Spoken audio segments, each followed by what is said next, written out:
자, 오늘 여러분들의 마음이 그다지 정말 기쁘지만은 않으리라고 생각합니다. 도대체 어떻게 이런 일이 있을 수 있나 싶은 게 밤사이에 일어났습니다. 뭐가 무너진 것도 아니고 끊어진 것도 아닌데 사람에 의해서 사람이 지금 밝혀진 것만 151명의 10대, 20대 젊은이들이 압살을 당했다 하는 거고, 아직도 실종자가 너무 많고 아마 우리 교우들 중에는 그런 일이 없으면 하고 바랍니다만, 또 자녀들이 어젯밤에 연락이 안 돼서 오늘 아침에 간신히 연락됐다 뭐 이런 이야기도 전해 들었습니다.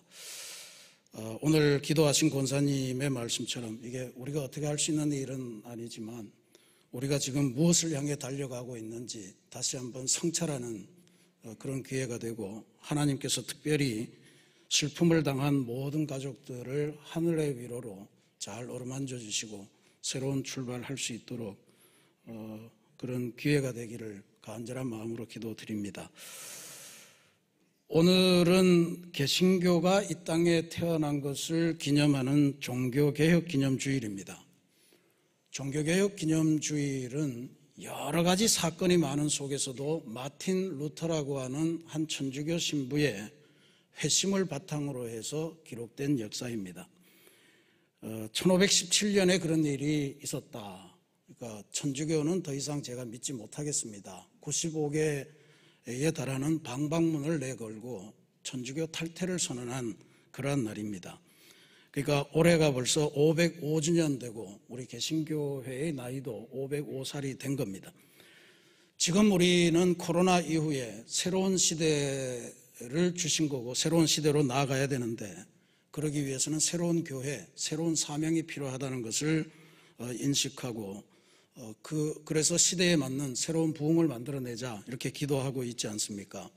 오늘 우리가 다시 한번 505년 전의 그날처럼 새로운 개혁의 깃발을 들고 새로운 교회로 나가는 출발점이 되고 그러한 변화의 신앙이 여러분들 모두의 가슴 속에 새겨지기를 기도드리겠습니다.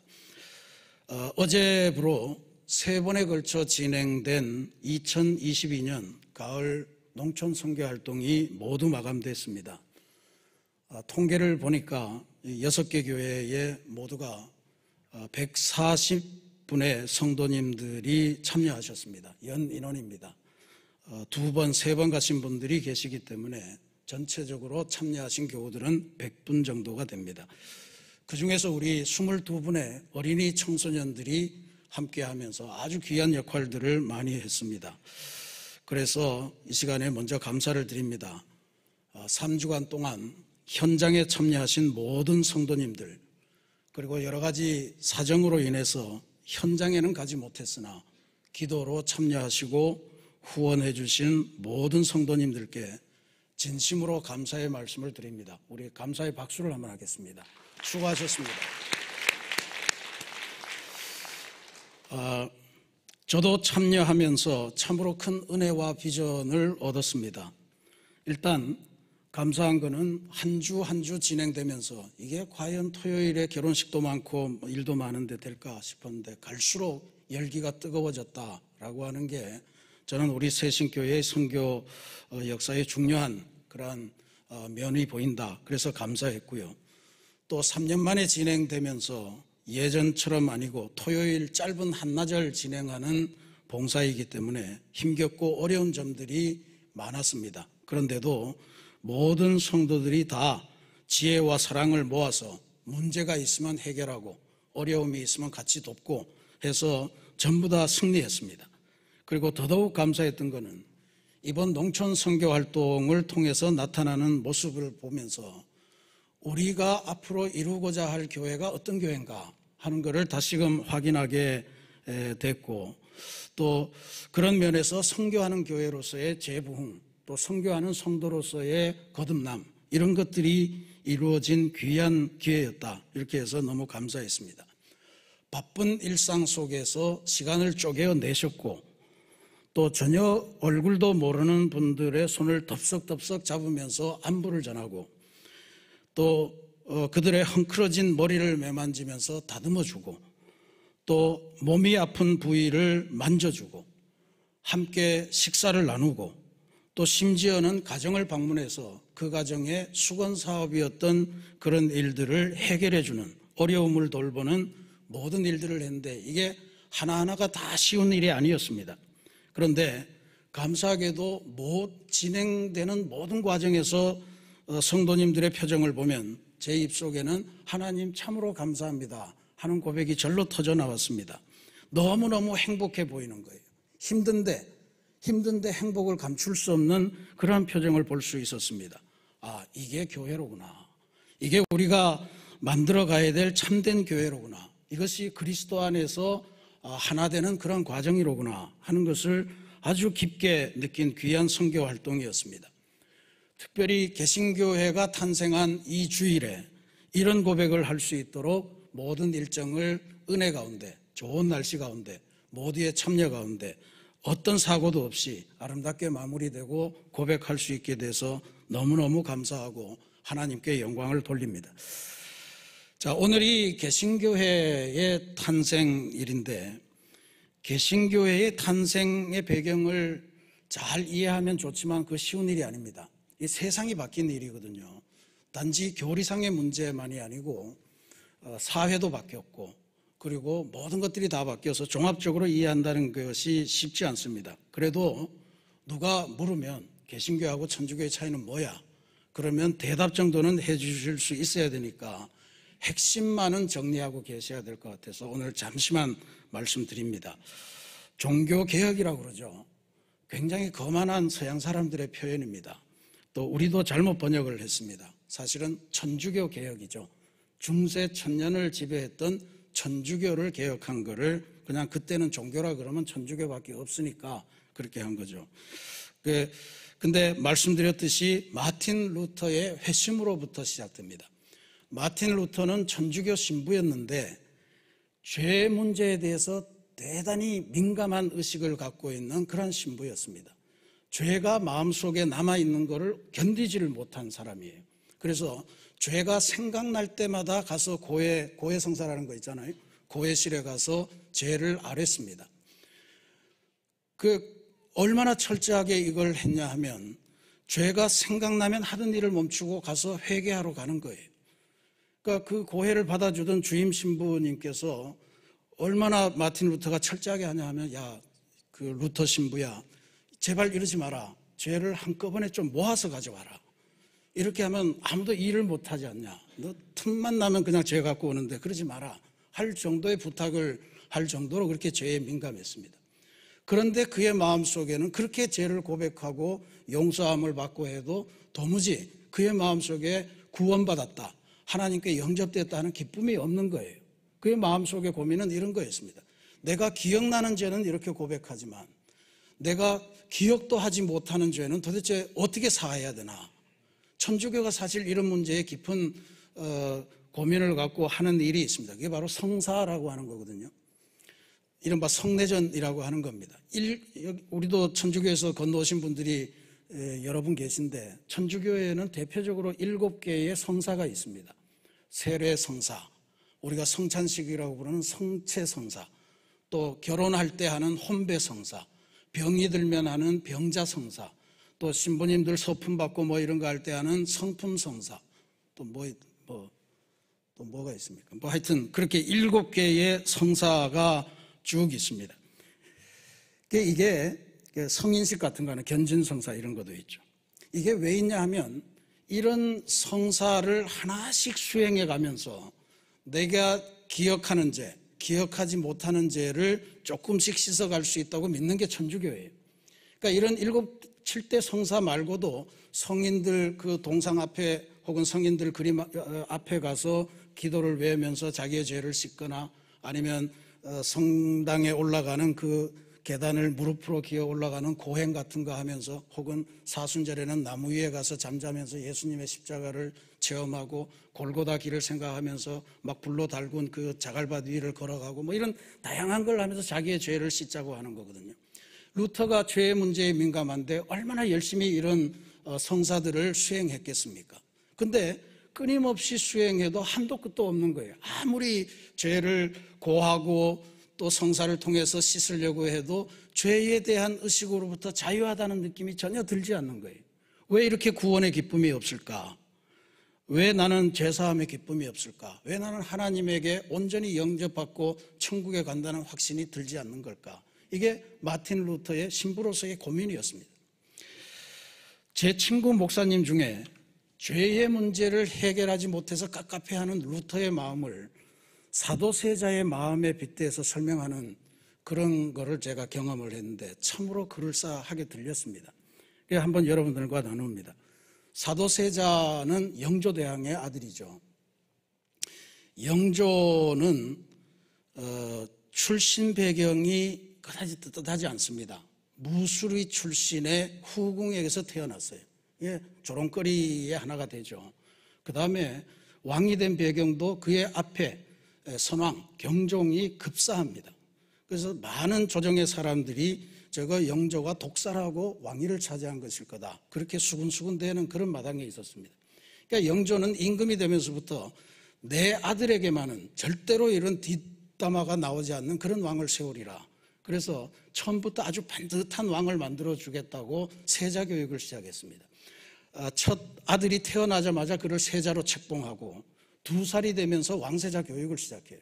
왕세자 교육이라고 하는 게 고전 사서 삼경을 읽고 이런 것부터 시작하는데 그걸 고전에 맡겨두지 않습니다.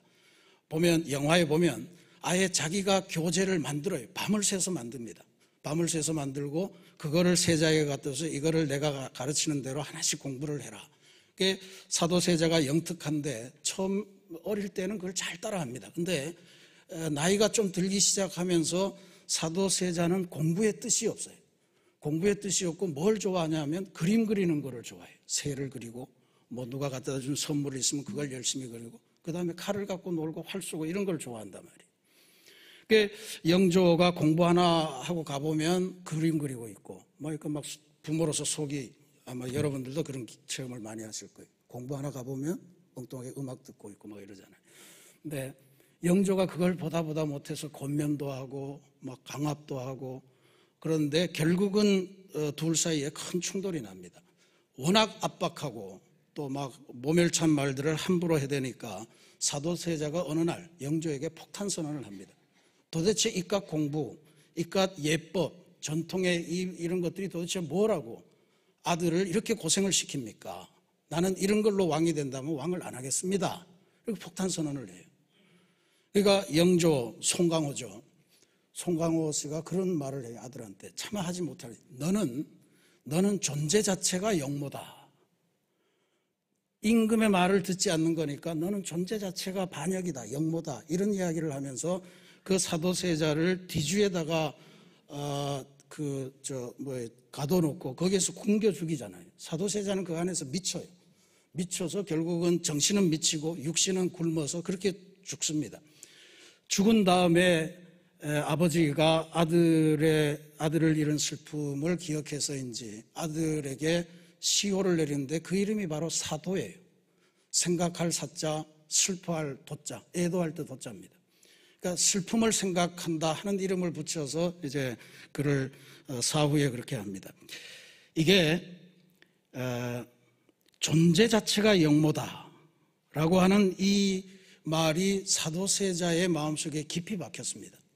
아버지로부터 인정받지 못하는 나, 아버지가 따스하게 사랑의 말 한마디를 해주고 너 참 이 그림 그리는 걸 좋아하는구나, 참 잘한다, 이런 이야기를 듣고 싶은데 그것 대신에 아버지가 좋아하는 거를 강요하면서 그거를 하라고, 그거 못하면 욕하고 때리고 이런 아버지를 생각하면서 결국은 아버지와 관계를 끊을 수밖에 없었던 사도세자의 마음, 이것에서 루터의 마음을 보았다, 이런 이야기예요.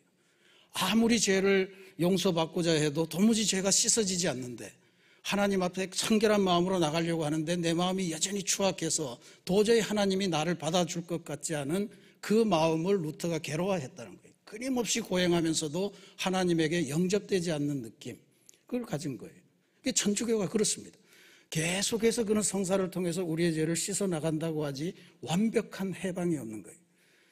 사도세자는 영조대왕으로부터 버림받고 죽음을 당했지만 다행스럽게도 하나님의 은혜로 마틴 루터는 하나님의 은혜를 입습니다.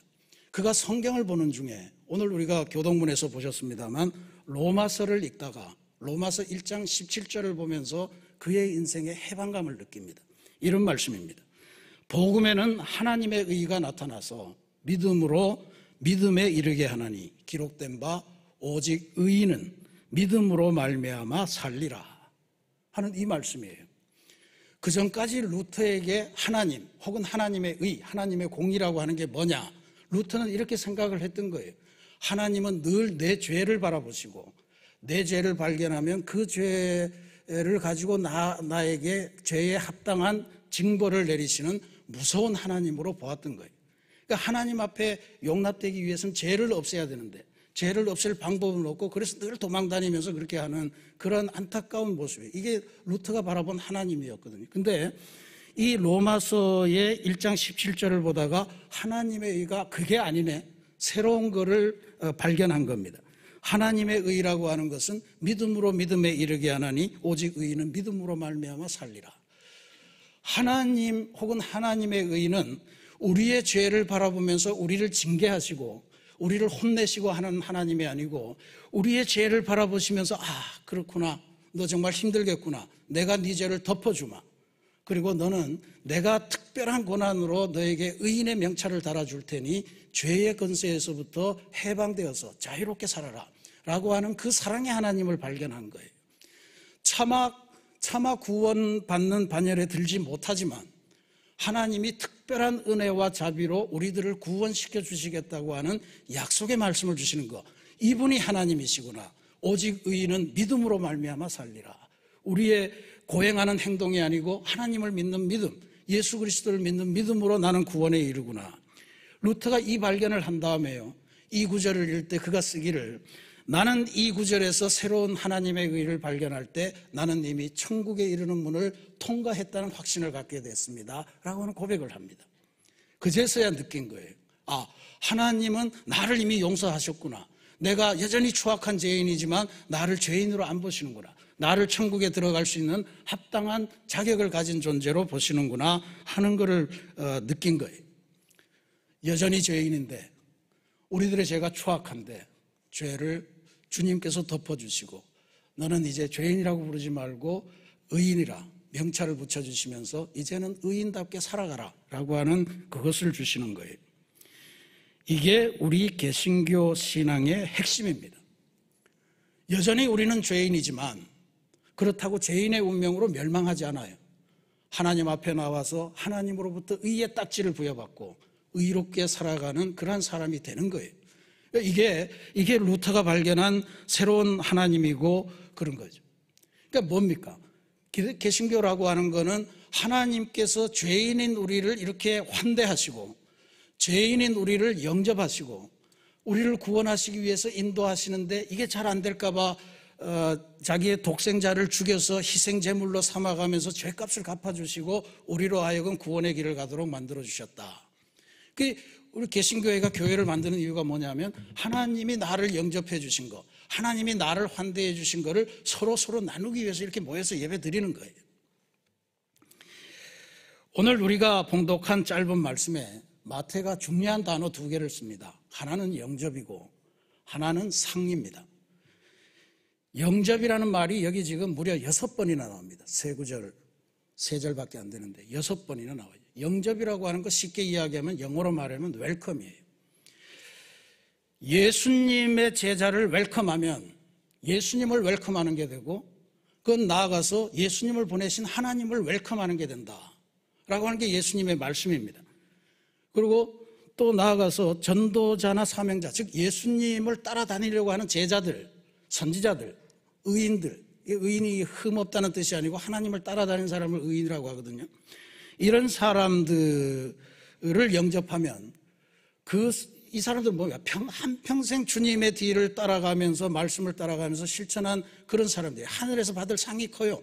그런데 예수님의 말씀은 그 사람들을 영접하면 그 사람들이 하늘에서 받을 상을 너희도 받게 된다라고 하는 어마어마한 선언을 해 주십니다. 그러니까 이 상이 뭐냐? 상은 마태가 아주 좋아하는 단어입니다.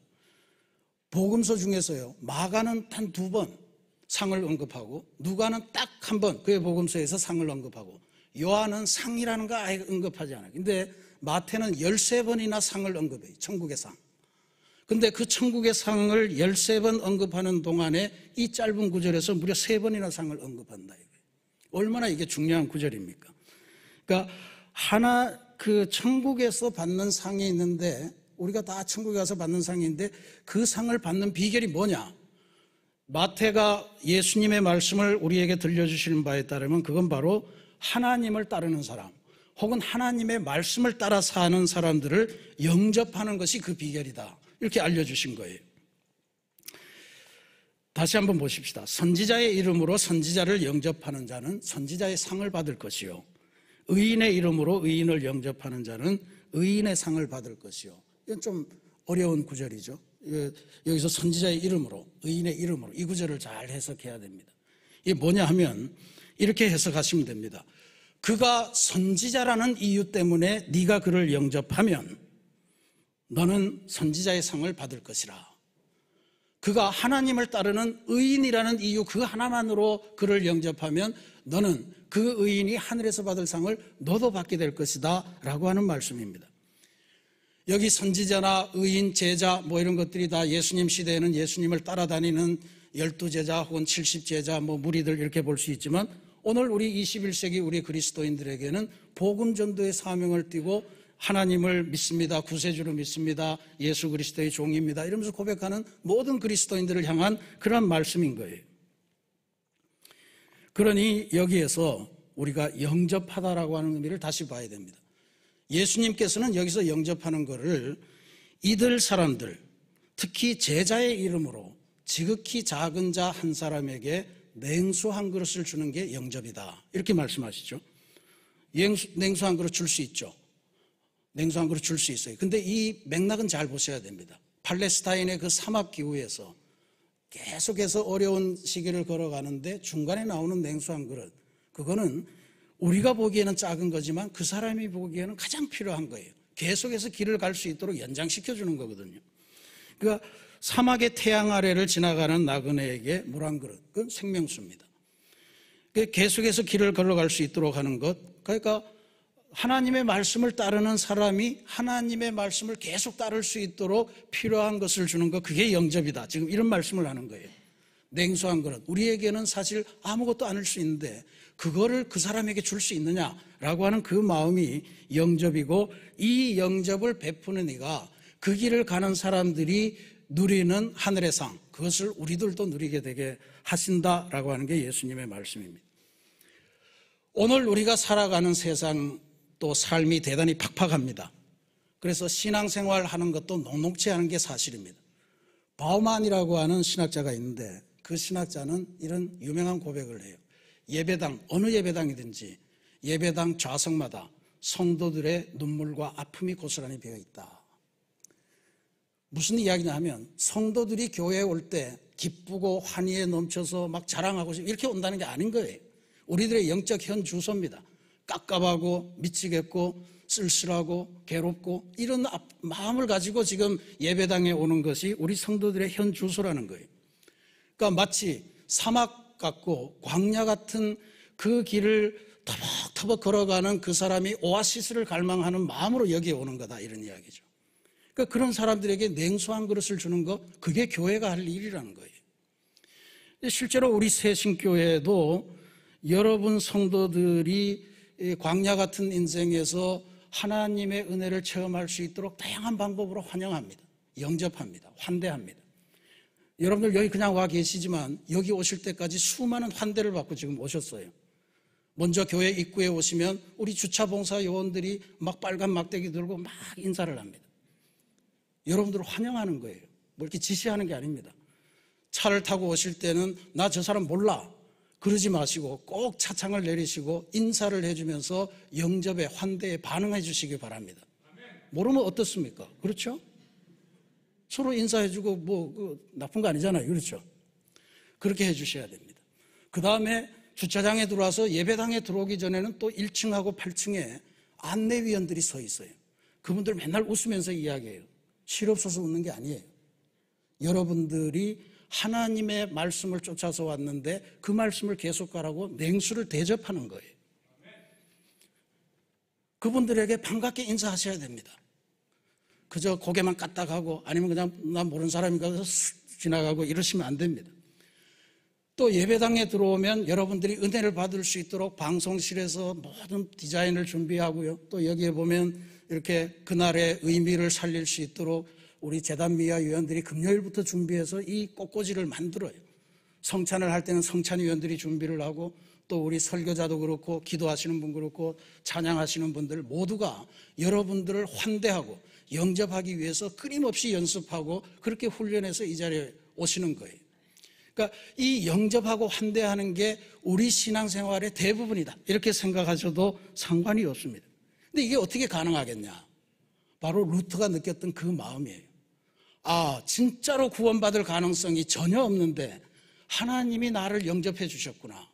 하나님이 나를 환대해 주시고 나를 구원으로 인도하시는, 그게 너무 감사해서 그 앞에 서서 그 하나님의 환대를 여러분에게 전달해 주고자 하는 거예요. 하나님을 찾는 성도를 맞이하는 기쁨이 그들 안에 있기 때문에 그 봉사를 하는 겁니다. 근데 제가 여기 한 가지 빼먹은 것이 있습니다.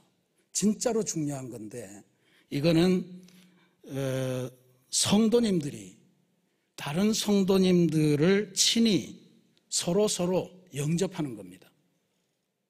환대하는 겁니다. 안부를 물어주는 겁니다. 대부분 엘리베이터에서 아마 곤혹스러우실 거예요. 아는 사람이 타면 감사한데 모르는 사람이 타면, 그것도 단둘이 타면 이걸 지금 어떻게 해? 인사를 할 수도 없고 뭐 그런 거 많이 느끼시잖아요. 괜히 막 벽 쳐다보고 여기 중량이 몇 킬로그램이고 뭐 평균 뭡니까? 타는 사람이 몇 명이면 1인당 평균 몸무게를 어떻게 했을까? 뭐 그런 거 계산하고 그러면서 8층까지 올라오시잖아요. 그러시면 안 됩니다. 안녕하십니까? 저는 어느 속회에 있는 어느 성교에 있는 누구 집사입니다. 권사입니다. 장로입니다. 먼저 인사해 주시면 돼요. 그럼 아 그렇습니까? 저는 그렇습니다. 뭐 그러다 보면 올라오는 거 아니에요?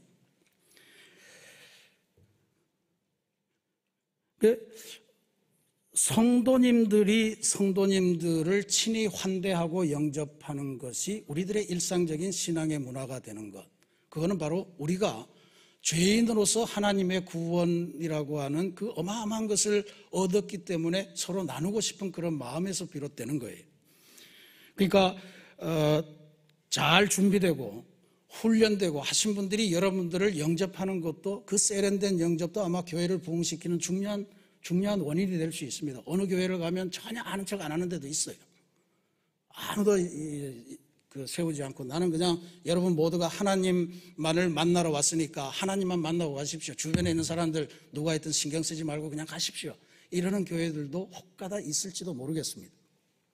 근데 그렇게 되면 안 되겠죠.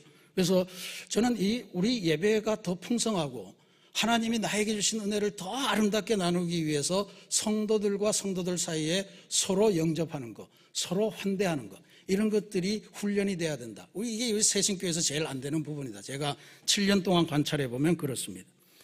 그래서 한 가지 제안을 드리고 싶습니다. 우리 성도들이 영접하고 환대하는 것을 서로 나눠서 맡아보는 거예요. 우리 지금 애찬 지난주에 말씀드렸습니다만 애찬을 준비하고 나누는 건 애찬위원들이 있지만 속회원들이 순번을 돌아가면서 음식도 준비해주고 테이블도 만들고 또 나중에 설거지도 하고 이러지 않습니까? 그건 다 같이 하는데 왜 예수님을 영접하는 이 일은 특정한 사람들만 해야 되나요? 우리 모두가 함께 할 수 있으면 좋겠어요. 그래서 안내위원도 전문 안내위원들이 계시지만 거기에 속회나 성교회별로 1년에 한 4번 정도, 한 달 정도는 우리도 1, 2, 3부 중에 어느 예배를 가보자 하는 거를 정해서 서로 맞아주고 환영해주고 악수해주고 또 필요한 경우에는 포옹도 해주고 서로의 아픔을 물어주고 격려해주고 기도해주고 그런 그 영접과 환대가 있으면 좋겠다라고 하는 생각을 갖게 됩니다. 그래서 제가 2부 예배에 그 세대 통합 예배에는 그런 제안도 했습니다. 어린이 청소년 여러분들이라고 마냥 환대만 받고 교회 다니면 안 됩니다. 여러분도 나서서 안내하십시오. 어린이 안내위원이 있고 청소년 안내위원회 있고 누구나 하나님의 은혜를 나누어주면서 그 기쁨을 함께 나누는 이 예수님을 영접하는 기쁨, 그걸 서로 나눠야 된단 말이죠. 이걸 우리가 2023년부터 한번 해보려고 합니다. 사랑하는 우리 새신교회 성도 여러분, 우리가 하늘에서 하나님께서 주시는 칭찬과 상을 받는 비결, 그거는 복음을 사모해서 하나님의 집을 찾아오는 사람을 영접하는 것에 비결이 있다 하는 예수님의 말씀을 지금 들었습니다. 우리로 봐서는 아무것도 아닌데 그분들로 봐서는 너무나도 중요한 냉수 한 그릇을 대접하는 거예요. 상한 마음으로 오는데 누군가가 환하게 오늘 잘 오셨습니다, 하나님의 은혜가 함께 하시길 빕니다, 뭐 이런 인사 한마디에 혹시 식사는 하셨습니까? 그 한마디에 그 화성살인마가 자기 마음을 풀고 자기 죄를 고백했다는 거 아닙니까? 그런 역사가 나타날 수 있기를 바랍니다. 성도를 기쁨으로 영접하는 이들은 그들에게 주어지는 하늘의 상이 있고, 더더군다나 중요한 것은요, 그 하늘의 상을 결단코 놓치지 않을 것이라 끝까지 주신다는 약속의 말씀이 우리에게 있습니다. 하늘의 복을 누리되 영원히 누리기 위해서 우리 모두가 서로를 영접하고 환대하고 기쁨으로 서로를 맞이해주는 그러한 친밀함이 돋아나는 그러한 새신교회 공동체가 되기를 간절히 기도드립니다. 세상에서는 이렇게 노래합니다. 만나면 좋은 친구. 여러분, 교회에서 만나면 좋은 친구입니까? 아는 사람만 친구고 모르는 사람은 만나나 안 만나나 상관없고 예수님을 흘려보내는 거예요. 내게 다가온, 내가 예수님을 만나러 왔는데 예수님이 다른 모습으로 변장해서 오신데 그걸 계속 제끼는 거예요. 수백 명의 예수님을 제끼고 간신히 내 마음에 드는 하나만 만나고 간다, 그거 안 될 일입니다. 우리 성도들은 만날 때마다 믿음의 좋은 친구들이 되시기를 부탁을 드립니다. 좋은 감정을 나누시고요, 또 좋은 간증을 나누시고, 그리고 서로를 격려해 주는 그러한 성도들이 되시길 바랍니다. 제가 단언하건대 우리가 이걸 잘해야 됩니다. 이걸 잘해야 세상을 새롭게, 세계 선교를 잘할 수가 있어요. 우리 지금 선교를 열심히 훈련하는 중인데 여전히 가보면 그런 경우도 있어요. 마을 분들이 저기 계신데 우리끼리만 놀아요. 환대와 영접이 생활이 안 된 거예요. 선교지에 가서도 그럴 거 아니겠습니까? 그러면 곤란하죠.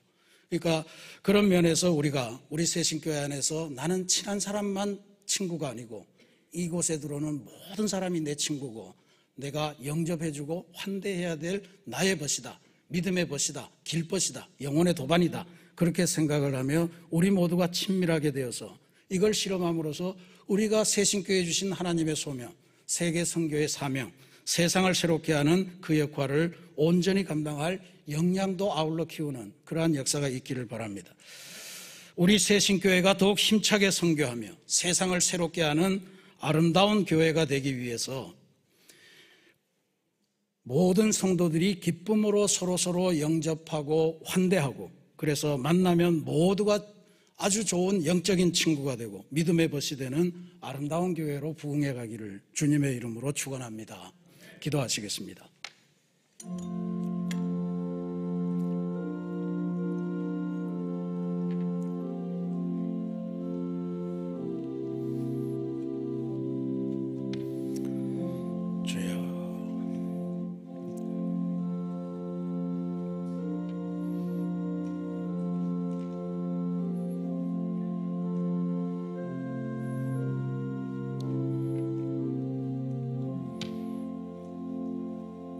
사랑의 하나님, 우리가 사막 같은, 광야 같은 인생을 살다가 주님의 품이 그리워서 주님을 만나고자 주님의 성전을 찾아오는데 주님께서 우리에게 막 지나가시는데도 우리는 그들을 외면하고 주님을 보이지 않는다고 그렇게 하소연하는 안타까운 믿음의 현실을 우리가 살아갑니다. 하나님, 오늘 주님의 말씀을 들어보니 지극히 작은 자에게, 그들에게 가장 중요한 냉수 한 그릇을 주는 것, 인사 한번 하는 것, 안부 물어주는 것, 악수 한번 하는 것, 눈길 한번 주는 것, 그것이 냉수 한 그릇을 주는 영접임을 저희들이 배웠고, 그 영접을 통해 예수님을 영접하고 예수님을 보내신 하나님을 영접하며, 그리고 천국에서 이들 모든 이들이 누릴 아름다운 하늘의 상을 누리게 되는 영적인 비결을 배웠습니다. 하나님, 우리가 이제는 나와 친한 사람끼리만 다니는 교회에서 벗어나서 모든 성도들이 함께 영접하고 함께 환대하며 하나님의 사랑을 나누는 아름다운 믿음의 공동체가 되도록 주님, 우리 성도들이 힘을 내고 또 자원하는 심령으로 모든 곳에서 성도들을 환영하고 영접하는 그러한 일에 자원해서 나설 수 있는 귀한 교회가 되게 도와주옵소서. 그 길을 통해서 세상을 새롭게 하는 새신교회의 아름다운 소명을 완성하는 역사 있기를 간절히 원하오니 도와주옵소서. 예수님의 이름으로 감사기도 드립니다. 아멘.